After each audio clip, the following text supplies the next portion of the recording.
one of the pieces in here. I want to talk about David Lynch, who, after I read your piece in Esquire, was it Esquire? No, Premiere. I interviewed David Lynch. You never got to interview David Lynch. Well, I said from the outset, this is the reason they let me on the set of all the other journalists, is I was the only one who said he did not, in fact, want to interview David Lynch. Why did you want to go observe David Lynch?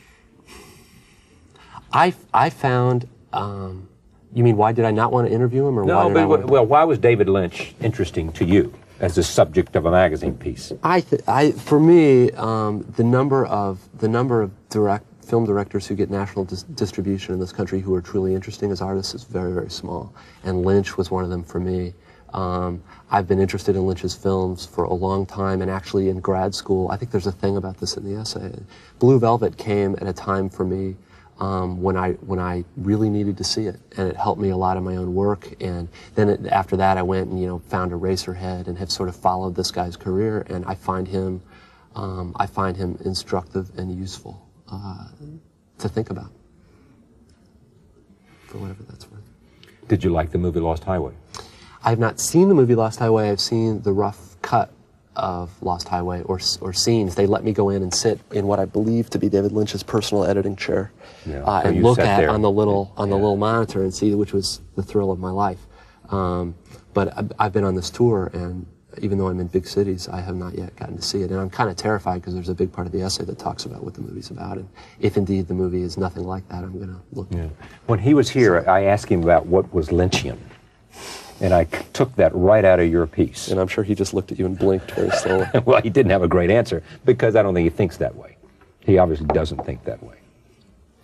There's a part in the essay that kind of does this academic, let's unpack the idea of Lynchian, and what Lynchian means is something about the unbelievably grotesque existing in a kind of union with the unbelievably banal, and then it gives a series of scenarios about what is and isn't Lynchian. Jeffrey Dahmer was borderline Lynchian. Borderline? Well, the refrigerator. And actually what was Lynchian was having the actual food products next to the disembodied bits of the corpse.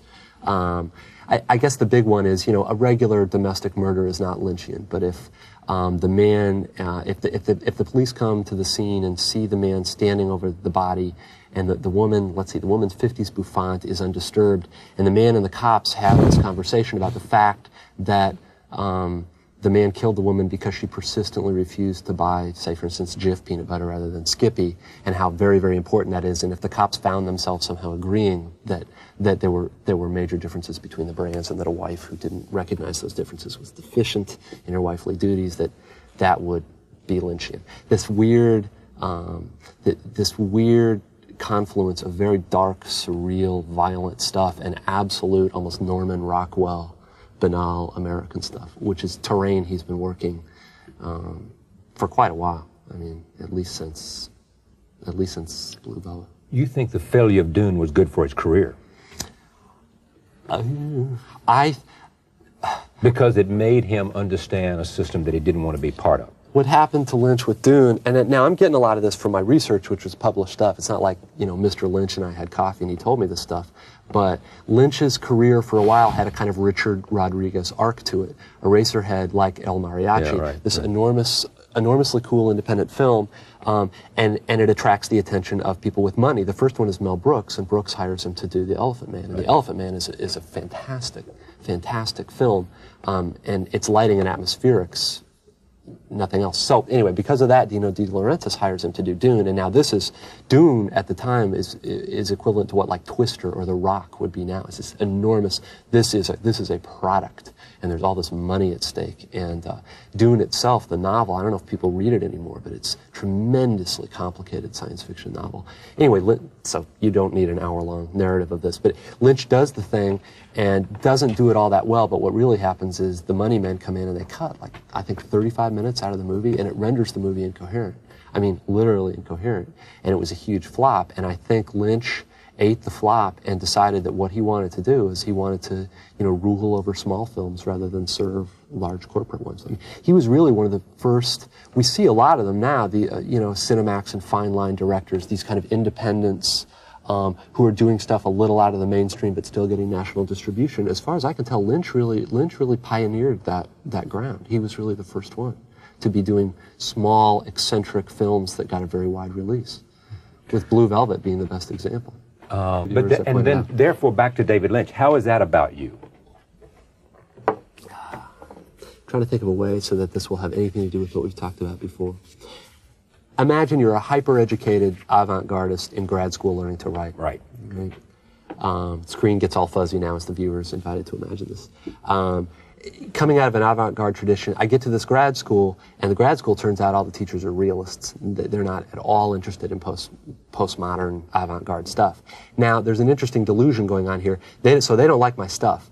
I believe that it's not because my stuff isn't good, but because they just don't happen to like this kind of aesthetic. In fact, known to them but unknown to me, the stuff was bad. It was indeed bad. So in the middle of all this, hating the teachers, but hating them for exactly the wrong reason, this was spring of 1986. I remember who I went to see the movie with. Blue Velvet comes out.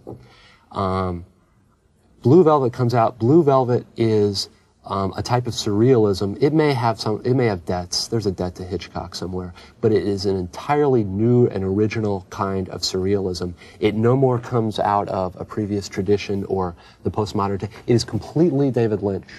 And I don't know how well you or your viewers would remember the film, but there are some very odd. There's a moment when a guy named the Yellow Man is shot in an apartment, and then Jeffrey, the main character, runs to the apartment, and the guy's dead, but he's still standing there. There's no explanation. You know, he's just standing there, and it's almost classically French, Franco-philistically surreal, and yet it seems absolutely true and absolutely appropriate. And there was this, I know I'm taking a long time to answer your question, there was this way in which I all of a sudden realized that the point of being postmodern or being avant-garde or whatever wasn't to follow in a certain kind of tradition, that all that stuff is BS imposed by critics and camp followers afterwards, that what the really great artists do, and it sounds very trite to say it out loud, well, what the really great artists do is they're entirely themselves.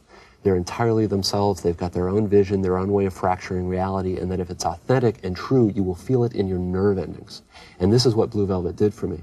I'm not suggesting it would do it for any other viewer, but Lynch very much helped snap me out of a kind of adolescent delusion that I was in about what sort of avant-garde art could be. And it's very odd because film and books are very different media. But I remember going with 2 poets and 1 other student fiction writer to go see this, and then all of us going to the coffee shop afterwards and just, slapping ourselves in the forehead. It was this truly epiphanic experience.